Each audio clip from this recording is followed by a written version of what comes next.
Hi everybody, welcome to another English class here on Verbling.com. My name is Lisa and I'm one of the English teachers here at Verbling, and in this hour we're going to be having a reading and discussion class, and I put the link to the document over there in the Verbling chat. I got it off of the bbc.com website, and I'll put the original link also in the chat. If you have a reservation for this class, then you can go ahead and use your reservation now. If you don't have a reservation, that's okay. You can just wait a minute, and when you see the green join class button up at the top of the video here, then you can click on it and join the class. When you click on the join class button, the Google Plus Hangout window will open in another window, and then you will show up down here below, and then we can get started. So welcome. Hi there, Anatoly. How are you? Hello, I'm fine, thank you. How are you? Hey. Yeah, I'm doing well. I see you're enjoying the fall, huh? In Moscow. Yes. Nice. Okay, and Cesar, how are you doing? Hello, hello, Lisa. How are you? I'm doing pretty good. Okay, thank you. Yeah. I went to Portland, Oregon for the weekend to visit some friends, so I had a good weekend. Did you do anything special on the weekend, Cesar?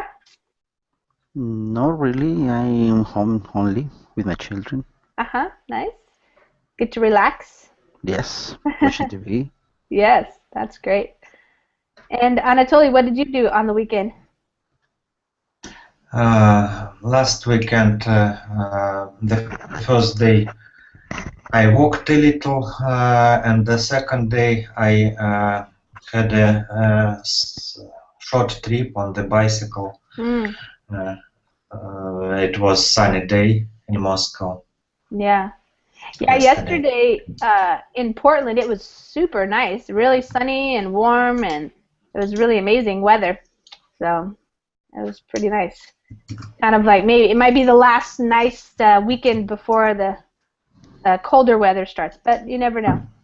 So we'll see. Okay, guys, well, we can go ahead and get started, and if some other people join us, that's fine. This is the article that I have for us today. I took it from the bbc.com website, and I just thought it had an interesting title. It says, "Can you will yourself to be a morning person?" So to will means to use your will, to have willpower, to just do it, just become a morning person, even if you maybe don't consider yourself a morning person already. My internet seems a little slow, so the pages are scrolling slowly, but we're going to use this page right here to read. And first, let me ask you guys. Hi, Adrian. I see you joined. Welcome. Hello, Lisa. Hi. I'm fine, and you? I'm doing well, thanks. Welcome to class. So, Cesar, do you consider yourself to be a morning person or a late night person? No, I consider that I am a morning person because I wake up to 5:30 approximately. Wow. I wake up to do things. Make the breakfast. Is spending to my child is going to their schools, their school, and go out to my home from my home 6:30 a.m. Wow. To work. Wow. Have you always been able to get up early in the morning easily, or is it hard for you to get up? It's very hard for me because I like to sleep so much. Yeah. Okay.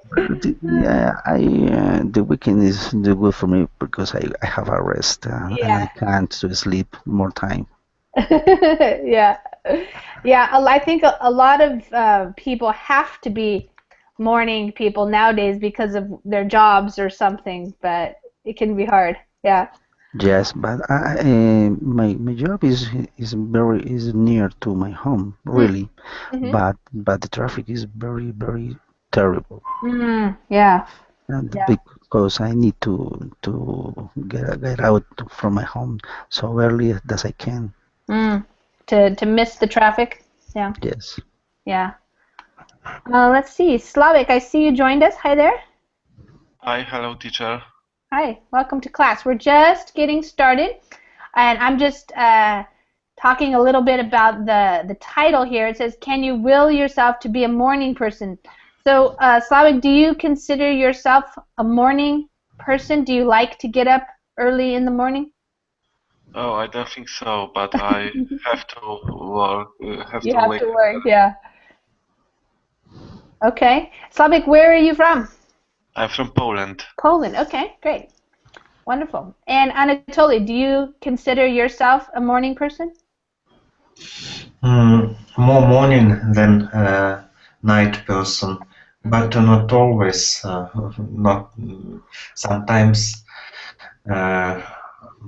when circumstances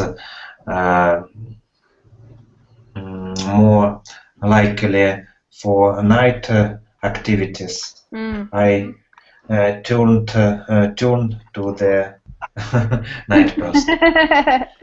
Okay, you change depending on the circumstances. Okay. Adrian, what about you? Do you consider yourself a morning person or an evening or late night person? Adrian, yeah, there you go. I consider a late night person. Yes, it's very hard for me wake up early. Yes. Yeah. And Yuki, I think I already know the answer to the question. Yes, you know me. I know. I consider myself as a night owl. A night owl, yes. Yes. I think we have a lot of night owls on Verbling. Although C1, if you guys know C1, she's incredible because she wakes up at 4 a.m. to take classes sometimes. It is not good for herself, yeah, for her health. Well, she goes to bed early though. She goes back. Yeah, like 9. I see. Yeah. That's what she told me. Yeah. That's good. Yeah. Okay, guys. Well, let's get started reading. It's kind of a little bit longer article, so I think I'm going to just have you guys read instead of me reading out loud.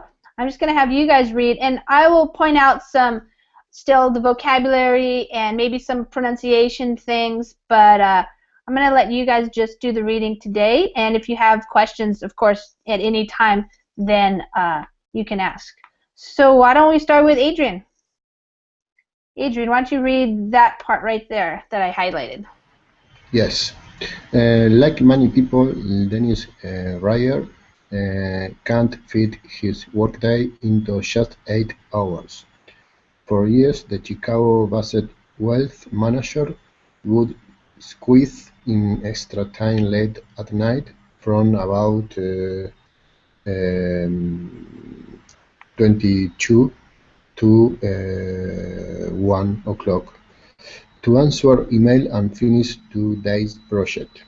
He'd go to bed at 1:30 and wake up at 7:30. Okay. All right. So, like many people, he can't fit his workday into.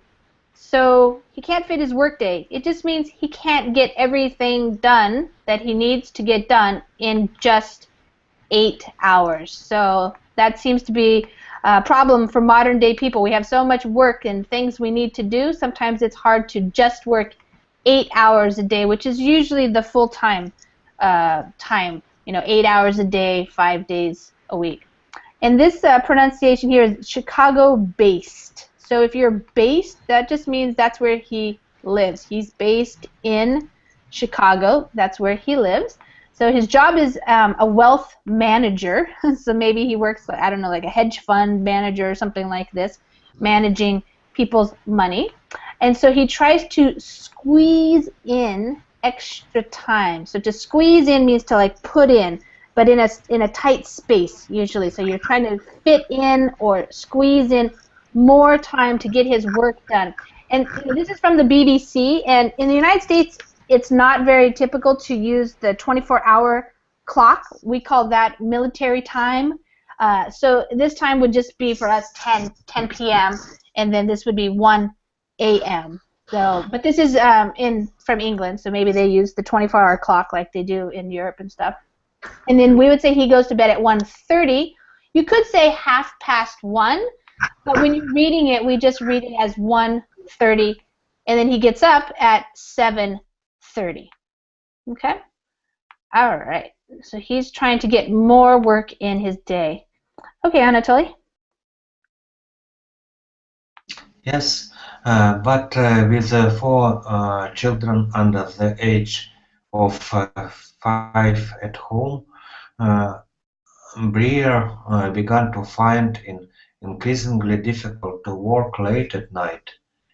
If he could start early, he thought maybe he could not only regain some of that lost productivity, but be more successful too. Successful people wake up at dawn, basically, he said. I wanted to try that. After working all day, I didn't want to want to work at night anymore. Mm-hmm. So you had a bunch of children under the age of 5, so lots of small children. And so it was hard for him increasingly. So when you use the word increasingly, it became more difficult, like more and more difficult for him to work late at night. So he thought he should or he could start earlier, like in the early morning. And so this was his thought. He thought or he believed that maybe he could regain. Regain means to like get back.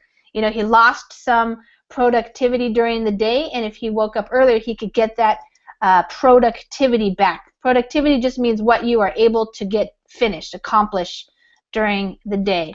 And so in the United States, we have a lot of people claim, I guess, there's a belief that successful people wake up at dawn. So dawn is when the sun just starts coming up. So that's, you know, usually pretty early in the morning. So he wanted to try all of that because after working all day, he didn't want to work at night anymore. So he was tired of, you know, staying up late and going to bed, you know, after 1 o'clock, that kind of thing. All right, so let's see what else here. All right, how about the next one? Cesar.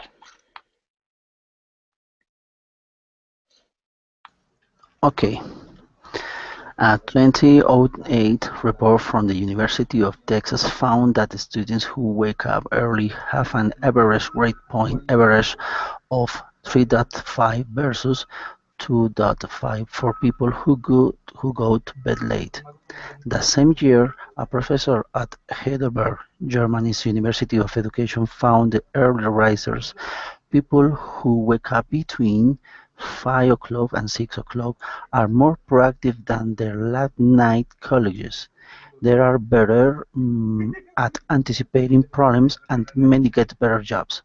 Other studies have found that while night owls are more creative and often smarter, morning people are more optimistic and conscientious. Conscientious.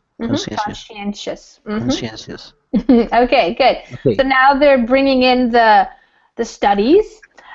Okay, so when we talk about grade point average, here in the United States, you get points for your grade. So like an A is 4, a B is a 3, a C is a 2, that kind of thing. And then you add up and you get averages. So we would read this as 3.5. Point.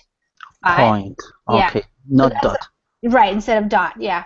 So 3.5 versus a 2.5. So obviously a 3.5 is a better grade point average. So this study is basically saying that people who get up earlier, they wake up earlier, they have better grades than people who go to bed late. Another one found that the early risers, so to rise means to get up. So an early riser is a person who gets up early, who rises early, this is really early, 5 a.m. and 6 a.m., they are more proactive. That means they do things more without having to be told or something. They're doing things because they want to do that, rather than or compared to their late night colleagues. So their colleagues are like the other students, for example. Your colleagues are also like your coworkers at work if you're an employee. All right, and also the people who wake up early are better at anticipating problems. Anticipating means thinking ahead, like you think there's going to be a problem, and so you take measures to solve the problem or avoid the problem, and they get better jobs. But this is an interesting thing. Night owls, I guess they found them to be more creative. Maybe a lot of artists and musicians and things like that like to stay up later. And also smarter, oftentimes smarter. But the morning people, they're more optimistic, so they have a what we call maybe a sunny disposition. They're not pessimistic, that would be the opposite. And conscientious, so they're aware.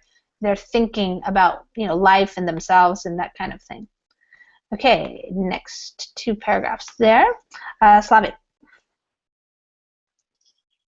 Okay, many successful CEOs also say they are early risers. Jeff Immelt, General Electric CEO and Twitter co-founder Jack Dorsey, wake up at 5:30. PepsiCo Indra Noina and Apple CEO Tim Cook get up at about 4:30. Vittorio Colao, Vodafone Group CEO, is up by 6. The list goes on.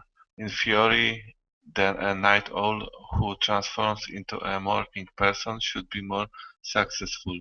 But can you actually will yourself or train yourself to become a morning person? Right.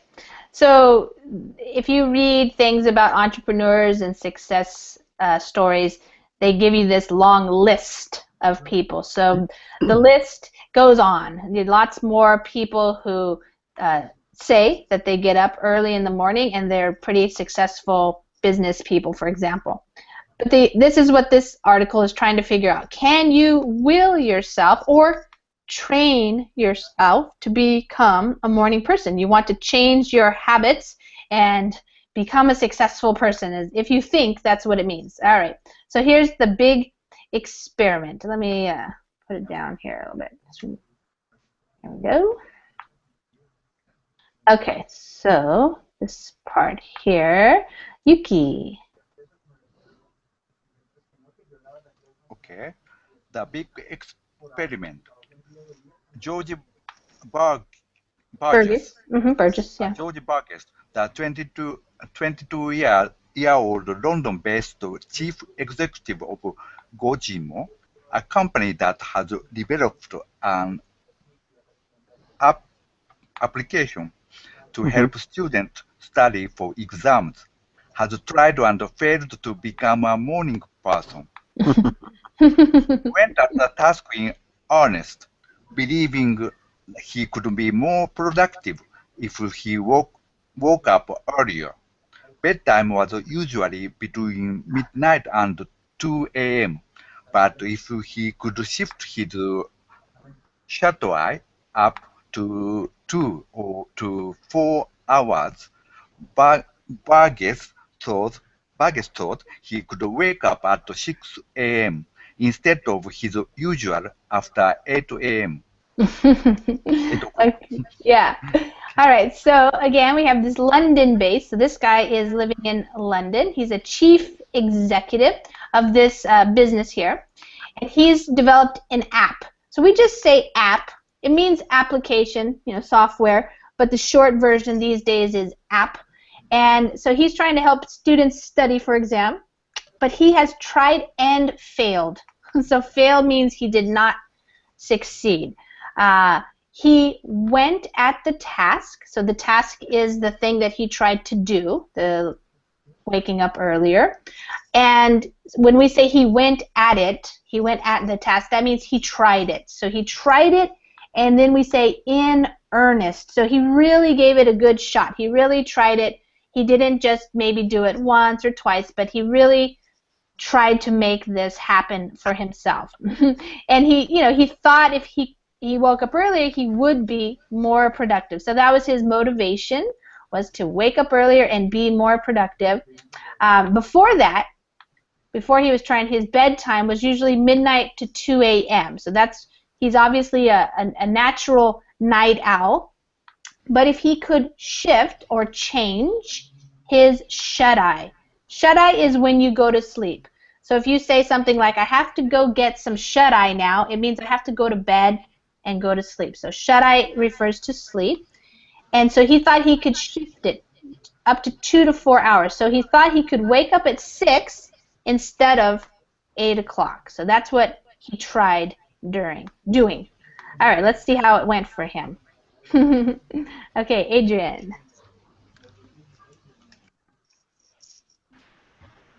It worked well at first. Burger started his experiment after one jet-launched trip from London to Stanford, California in the US, where he was attending university. The time difference helped him wake up early. He started going to bed at 10 o'clock every night after that. With the help of an alarm clock, Burgess would wake up at 6 o'clock, take a shower, grab a coffee, and sit at his desk. The result were what he had hoped for. He felt refreshed and found that he could accomplish more in the morning. All right, so it worked well at first. So it was going okay. So to work well means it's going okay. It's, he's doing it. Let's see. He started his experiment after a jet-lagged trip. So when you take a plane trip far away, London to Stanford University, that's in California, that's a long trip. Usually you have some type of jet lag where you can't sleep. You're off your sleep schedule is usually what that means. So you're sleeping at different times. All right, so the time difference between London and California helped him to wake up early, so he was able to do that. So he started going to bed at 10 every night after that, and with the help of an alarm clock. So most people need to use an alarm clock to wake up. Yes, of course. Yeah, he would get up at 6, take a shower, grab a coffee. So that's a way to just say like he takes some coffee and gets it, and he would sit down at his desk. The results. So what happened was what he thought would happen, what he had hoped for. So he was hoping, he was wishing, he was believing that things would change, and so in the beginning they did. He felt refreshed. So the pronunciation for this ed ending is more like a T, refreshed, which means he felt better. He wasn't so tired and groggy and stuff, and he could accomplish more. So he could be more productive. He could get more things done in the morning. Okay. Then what happened next? Anatoly. It was a great time to get stuff done, he said. There is hardly anything going on around you, so it's easy to get some heavy-duty work out of the way early. But after a couple of weeks, the routine got more and more difficult to maintain. When a night out with friends of a work-related event kept him up past his bedtime, he found it nearly impossible to get up the next morning. It was also hard to wake up when he had nothing pressing to do. If he didn't have a meeting or a class at 9, he'd sleep longer. Even scheduling workouts at 7 didn't help. Go ahead and read that last sentence there too. I was waking up feeling shattered and tired for a lot of the day, he said. He gave up after 5 weeks. Good. All right. So it was a great time to get stuff done. So this is a common expression we use. You know, I got to get stuff done. It just means work, things that you want to get done. That's the stuff we're talking about. There's hardly anything going on around you, so not much activity. When you're up so early in the morning, a lot of people are still sleeping, so it's pretty quiet, not a lot going on around you, so you can focus. So it's easy to get some heavy-duty work, you know, maybe something really important or something that takes some thought. That kind of thing would be heavy-duty work, out of the way. So you finish it and get it off of your to-do list, for example. You get it out of the way, so it's finished. Let's see, after a couple weeks, though, the routine, so your routine is what you do every day, for example. It was harder and harder, or more and more difficult to maintain, to keep up, to keep doing it. So his lifestyle was not really of a morning person. So it sounds like he had friends that would go out at night, you know, and also a work-related event, maybe like a meeting or dinner with his employees, or, you know, people like that. It would keep him up past his bedtime, later than the time that he usually wanted to go to bed. And then when that happened, he found it, you know, or it was basically nearly impossible for him to get up the next morning. So it was really hard for him to get up early in the morning after staying up late with his friends or his coworkers or something. It was also hard to wake up when he had nothing pressing to do. Anatoly, what do you think it means here, pressing, if he had nothing pressing to do? He has freedom to do or not to do. Yeah. Is his question. Right. So if something is pressing, it means it's important. So if he doesn't have really anything important to do, it was hard for him to justify, like, why should I get up so early? There's nothing really I need to do, you know. So if he didn't have a meeting or a class at 9, he'd sleep longer. He would even try scheduling workouts. So, you know, set your gym workout, for example, early in the morning, but that didn't actually help him. So he says he was waking up feeling shattered. Shattered usually means like broken glass or something like that. You shatter a window and it breaks. So in this case, if you feel shattered, it's like you don't feel very well. You're kind of like, ugh, you're not feeling good at all. And he was tired most of the day, or a lot of the day. So he gave up. To give up here means to quit. So he quit doing this experiment after 5 weeks. All right, so here's the subheading here, ways to wake up. So maybe some people found ways that you can wake up. Let's see what it says here. Cesar. Okay, ways to wake up. Most people can simply switch wake up and bedtimes because their bodies won't allow them to. Our circadian rhythm is controlled by a tiny area in our brains, the suprachiasmatic nucleus, said Dr. Nathaniel Wasson, co-director of University of Washington Medicine Sleep Center and incoming president of the American Academy of Sleep Medicine.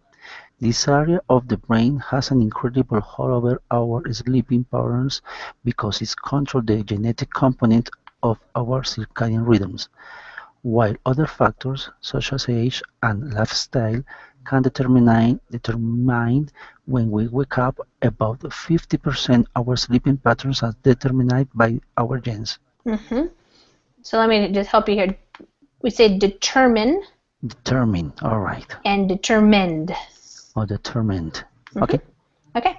All right. Let's see. So people usually can't simply switch. So to simply means easily, and switch means to change. So it's not usually very easy to change your usual wake up and bed time. So the time it's like a word shift. Yes, exactly. To shift. Exactly. And they're saying, researchers are saying, because your body's won't allow them. Our bodies don't allow us to just switch back and forth all the time. The circadian rhythm, circadian, that has to do with your sleep cycle, your sleep rhythm, and it's apparently controlled by some tiny little area in our brains, which is suprachiasmatic nucleus, which I am not a scientist, so I don't know that. That's a technical term there, but it's a location in our brain that controls our sleep schedule, it sounds like, our circadian rhythms, when our body wants to fall asleep and when it wants to get up. So, you know, they've been doing a lot of research on sleep in the present, you know. And so this area of the brain has an incredible hold over. So it has like control or power over our sleeping patterns because it controls the genetic component. So a genetic component means related to the genes. So we have our genes and they do different things. And of course we all know there's other factors involved. Your genes don't necessarily control everything. Maybe your age plays an important role. You know, you sleep more when you're a baby, and then you sleep less, and then you sleep more again later. And your lifestyle, like our jobs, do we like to go out, do you party, you know, that kind of thing. All of those can also determine when we wake up. But they are saying, the researchers are saying, about 50% is related to or determined by, if you're paying attention to the prepositions being used, we use by with determined. So something is determined by something else. So in this case, it's our genes. You know, so depending on our genes, we may or may not be morning people. Okay. Next, Slavic. Many people just can't go to sleep until their natural rhythm tells them it's bedtime. Unfortunately, that rhythm doesn't always suit the 9 to 5 workday. The workday starts earlier than these people would want, said Watson. Then they get sleep deprived, and that makes it even more difficult to wake up. It's possible to successfully shift one's sleeping patterns, but it just takes a lot of work, said Watson. If you want to wake up early, you have to fight your own DNA. That's what it feels like sometimes. Okay, so the research are saying some people or many people you just can't go to sleep until your natural rhythms tell you that it's bedtime. So your natural, that would be like the circadian rhythm, the rhythm of your natural sleep cycle. Unfortunately, using that word, of course, because unfortunately people usually have to fit into the 9 to 5 workday, and it doesn't always suit that. It doesn't always, to suit something means go well. It doesn't go well with the 9 to 5 workday. If you're a night owl and your body typically likes to stay up late, sleep in later, it can be very difficult to fit into a 9 to 5 workday. And they're saying the workday starts earlier, of course, than these people would want. You know, if you have, especially like you, Cesar, you have to go to work, but you actually have to get up even earlier to fight the traffic, for example. So yes, that makes it even more difficult. All right, so what happens is these people get sleep deprived. So if you are deprived of something, it means you don't get enough of it. So in this case, if you're usually a night owl type person and you have to get up so early to go to work, you feel sleep deprived. You're not getting enough sleep for you. And that can also make it more difficult to wake up in the morning because you're actually tired. All right, so it's possible to shift or to switch or to change your sleeping patterns, but it takes a lot of work. So it's not an easy thing to do. And he says it's like you have to fight your own DNA. So your DNA refers to your genes. All right. So how about next? Please, next one there. Yuki. Okay. To have a chance to win a battle, you need to do a few key things. The first is simple.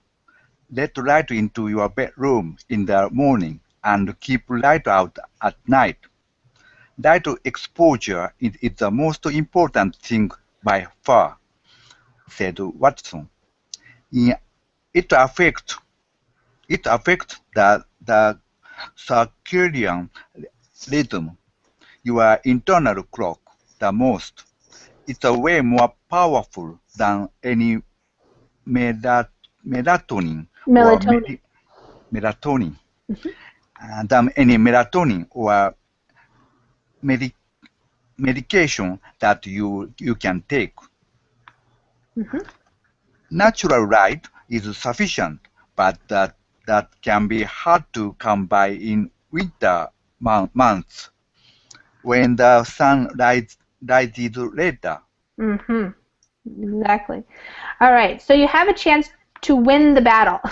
So this is a war kind of metaphor here. You're fighting your DNA and trying to become a morning person, but there are a few key things. So here, this use of the word key means important. So there are some important things or important factors, things you can do to try to help you win this battle.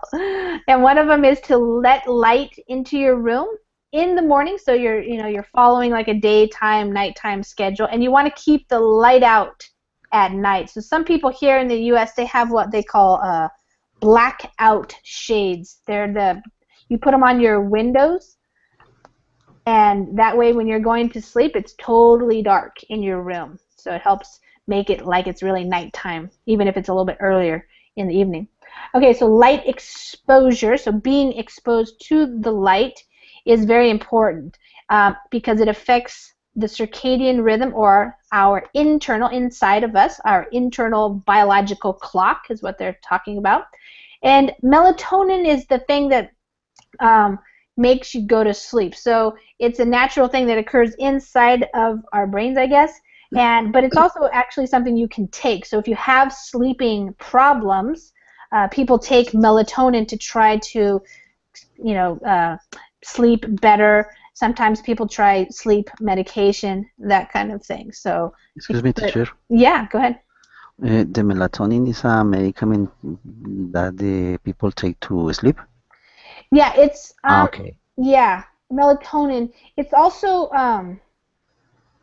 yeah, you can buy it. Like if you just type in melatonin, yeah, they have it like at the vitamin store, the health food store, probably at the pharmacy, this kind of thing. It's a natural hormone that's made by your body in the pineal gland, but it's also something, a supplement, we call it like a supplement that you can buy.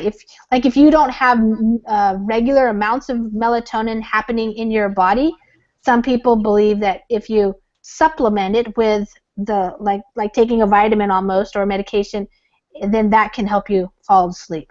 Now. For sleep, okay, I got it. All right. So natural light is sufficient, so it means it's enough, but it can be hard to come by. So to come by something means to be able to get it. So it can be hard to get enough natural light in the winter months, especially if you're located, in places like where I am in Washington, or I'd imagine like Moscow, in the more northern areas. Then it's harder to get a lot of natural sunlight.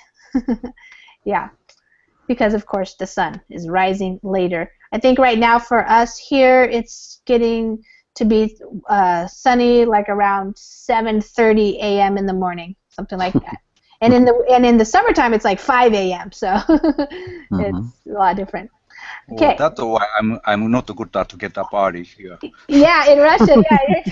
Now I understand the secret. Now you're understanding the light exposure. Yeah, it makes a big difference. Okay, Adrian, you can read there. Yes. Watson suggests buying a light box that produces 20,000 lux, a measurement of light, and keeping it across from you for 15 minutes in the morning. Mm-hmm. You can also keep a dawn simulator, a lamp that comes on gradually by your bedside. While Briar doesn't have a special light to help him get up, he does put his smartphone, which doubly has his alarm across the room. When it rings at 4:30, he's forced to get out of bed to shut it off. He goes, he goes directly into the shower after that, which helps him fight off the morning grogginess. Grogginess is the word, grogginess. What do you mean grogginess, teacher?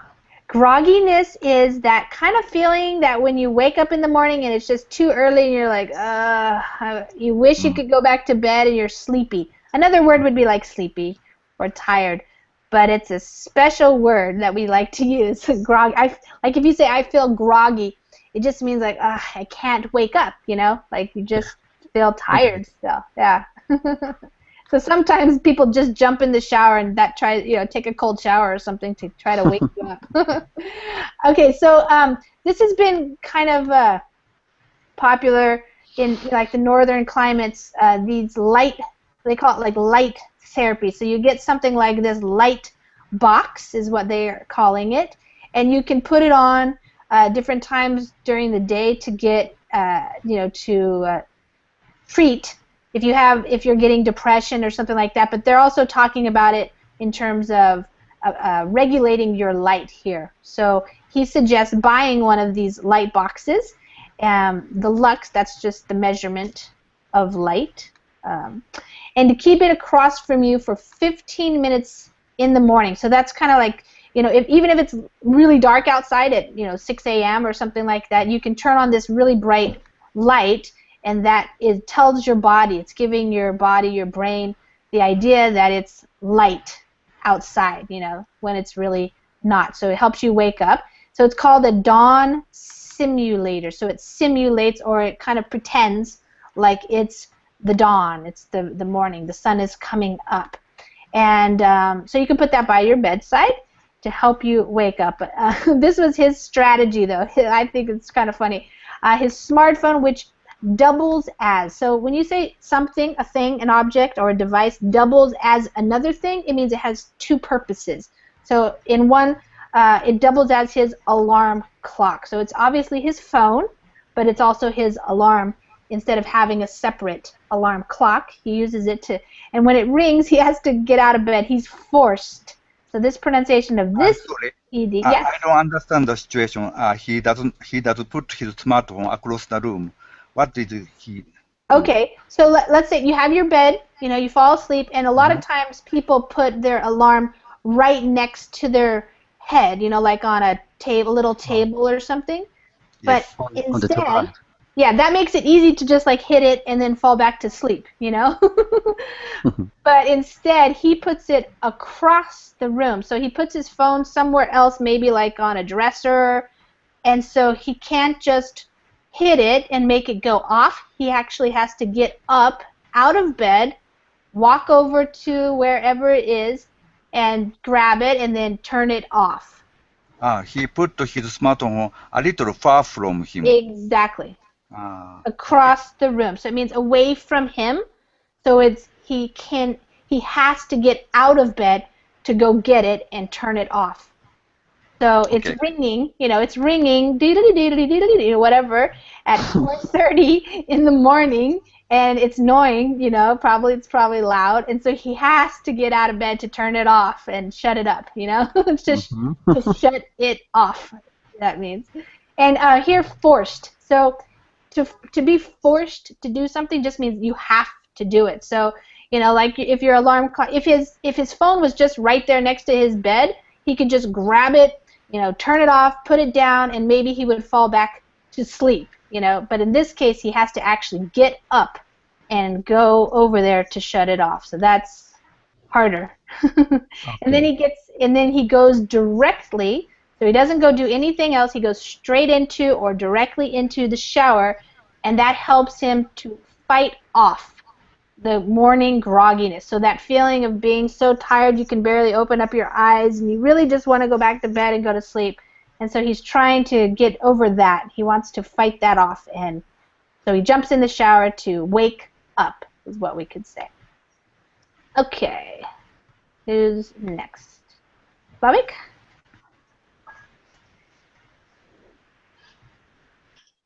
Waking up early is only half of the battle. You also need to go to bed early.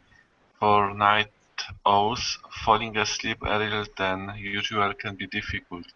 First of all, no coffee after 14.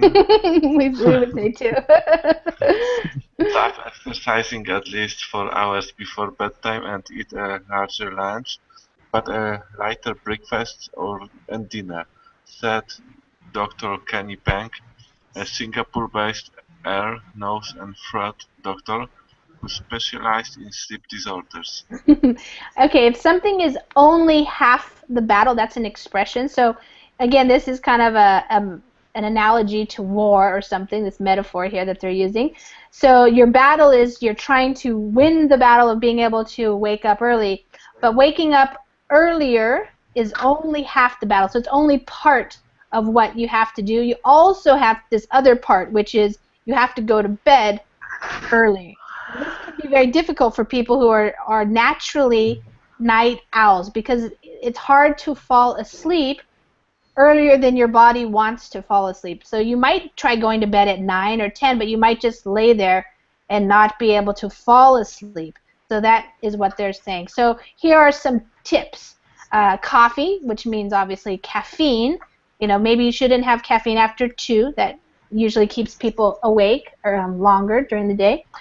Stop exercising 4 hours before bedtime. Eat a larger lunch, smaller. Lighter means smaller, so not as much food, breakfast and a dinner. And this guy, again, he's based in Singapore, so that's where he works and lives. And he's an ear, nose, and throat doctor. That's a specialist.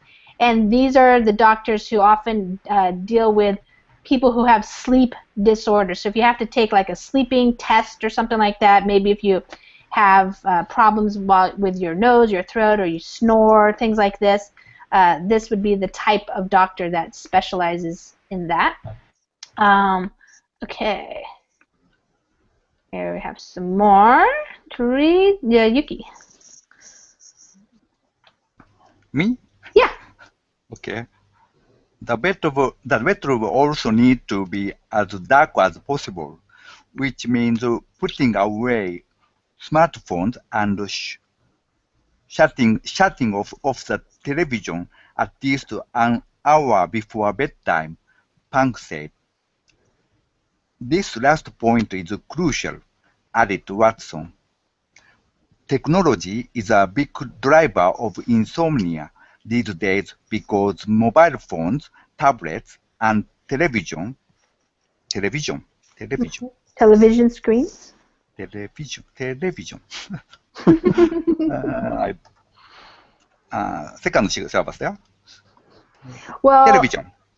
well, when we say it with screens, we say television screens.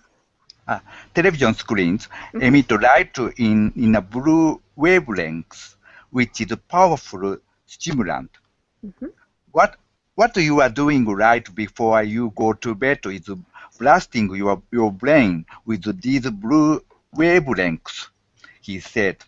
You are telling your body it's time to be awake, and that's not the message you want to send. Right.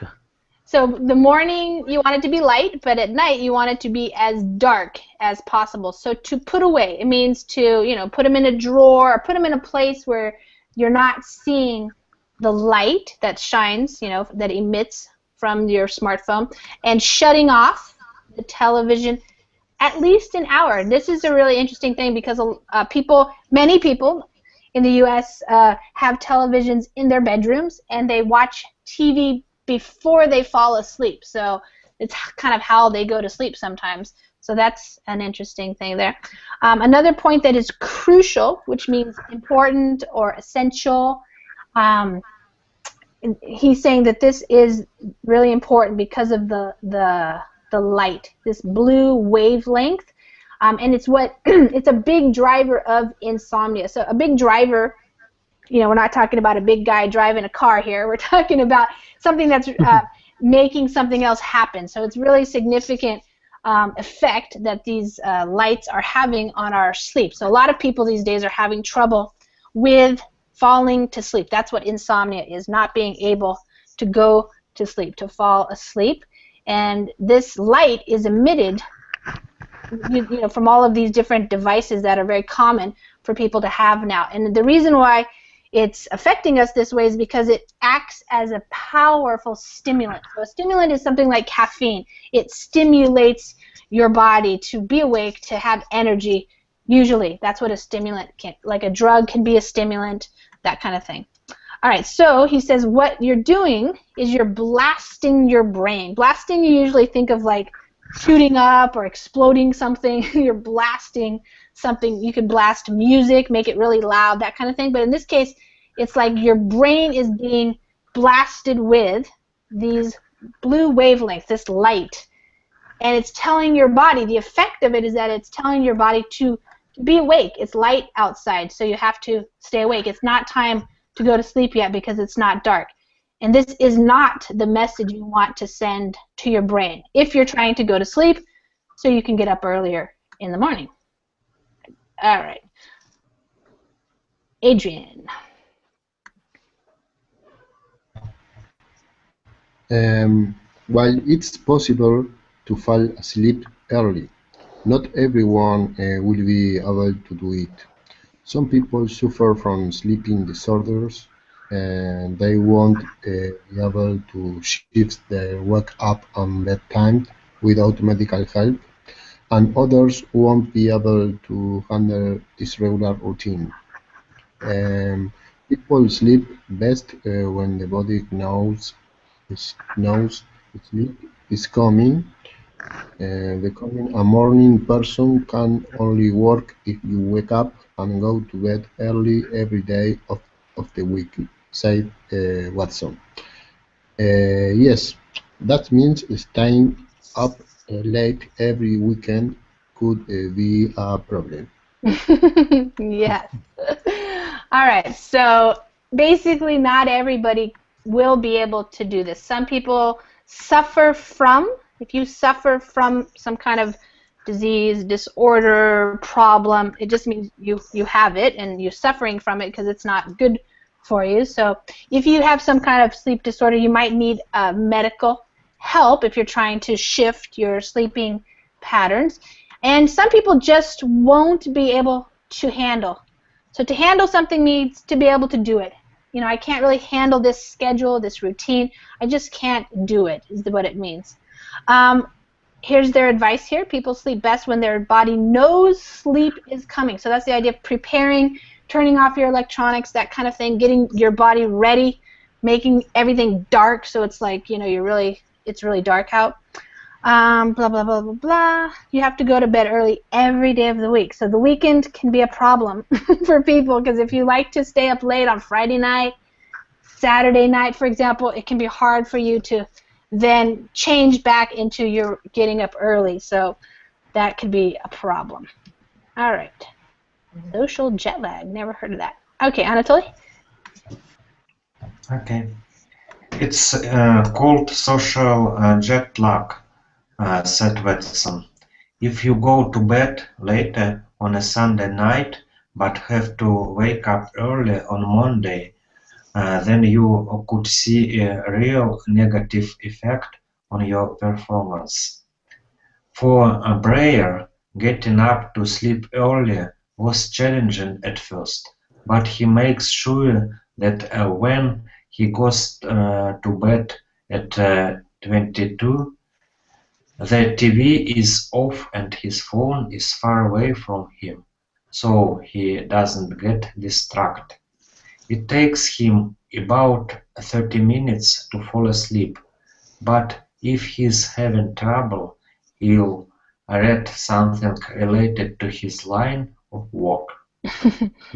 For the reason the Monday is the worst day of the week. Yeah. Exactly. So I've never heard this phrase before. It's new, I guess. Social jet lag. So because of your social life, you're getting your sleep all messed up. Basically, the idea is if you go to bed later, it's going to be harder for you to wake up, and this could have a negative effect on your performance. Like I said, Monday morning, people usually have a harder time getting back into the work, routine and that kind of thing. It's Exactly. probably the problem. All right, so let's see. He doesn't get distracted, so he doesn't want to be looking at his phone, so he puts it far away and turning off everything, TV and everything. And maybe he will read something related to his line of work. So your line of work is the type of work that you do. If you work in finance, if you work in computer technology, stuff like that. He says it's not that it's boring. He said it's the act of reading that makes me tired. So that's a more common thing that people used to do more. Now they have their phones with them in bed. Okay, not worth it? All right, that's the question. We'll finish up here. Cesar. Okay, not worried. Despite what the research says about early birds, Pang cautions people against making this shift. The best sleep, he said, is from 23 and 7 o'clock no matter who you are. Pang said it's more important to get 8 hours of shut-eye than to wake up early. If you don't get those 8 hours, and you probably won't be if you are waking up at 5 o'clock or 5 a.m., then you'll need to catch up at some point. So according to this person, the best thing is to just make sure you get 8 hours of shut-eye or 8 hours of sleep. It's better to do that than to wake up earlier in terms of feeling better and being able to be productive and stuff. If you have to catch up. So if you get behind on your sleep and you're only getting 6 hours of sleep, 7 hours of sleep, at some point in the future, you're going to have to sleep longer. You're going to have to catch up with that sleep. Okay. Slavic. Wait, Yuki. Oh no, Slavic. Sorry, Slavic. No one wakes up by themselves at 5, said Peng. You're going to end up sleeping more on the weekends or even during the day. For now, Breyer's sleep experiment is working. He's been doing it for 6 months, and while he misses staying up late to watch TV, he does find that he's much more productive than he used to be. He does most of his emailing before his kids wake up at about 6:30, which means he can start meeting with clients and continue building his business as soon as he gets into the office. All right, and Yuki, the last paragraph there. My business is better for it, he said. I'm much more organized than before. My efficiency during the day is 100 times better, and my home life is better too. By the time I get home, I'm tired of working, and I can spend time with my kids. That's good. I envy you. All right, so for now it's working, but he had to do a lot of things. He had, he misses staying up late watching TV. He probably had to change his social life around a little bit, but he recognizes that it is helpful. So there you go. What do you guys think? Maybe this text contains a lot, full of suggestions for me. Some people don't need to be morning people. Some people, their lifestyle works fine being late at. I was just. It's time, so if you have to go, you can go. But I'll just tell you, I was with my friends this weekend, and I saw them in a play, and they were doing this play, and every night that they performed, the play doesn't even end until like after 10, and then they stick around, and then they had a party. So Friday night, I don't think they went to bed until 3, and Saturday it was more like 1 probably, and they sleep until like 11 or 12, and it's a completely different schedule than I have, but it's what works for them, so It's because I their only lifestyle. think if your I think that time span works well, it doesn't need to change. Yeah. Cesar? I think that the concept of the morning person is according to the responsibility to have to do the things, Yes. your own stuff, your own stuff, your own things. It's only responsibility, but it's very important. It's very important that to give to your body, to help their body, the time enough to have a rest, because the people feel sick if you don't sleep enough. Yeah. Yeah. And I definitely, you know, sometimes if you realize you have to wake up early in the morning because of school or your job, it's really important to train yourself to go to bed earlier. It's hard for my kids. They like to stay up late, and they have to wake up by 7 a.m. or sometimes a little earlier. And I have to fight with them sometimes, like to get them to do what's right for themselves in terms of giving their bodies enough rest. It's hard because they like to stay up late, you know.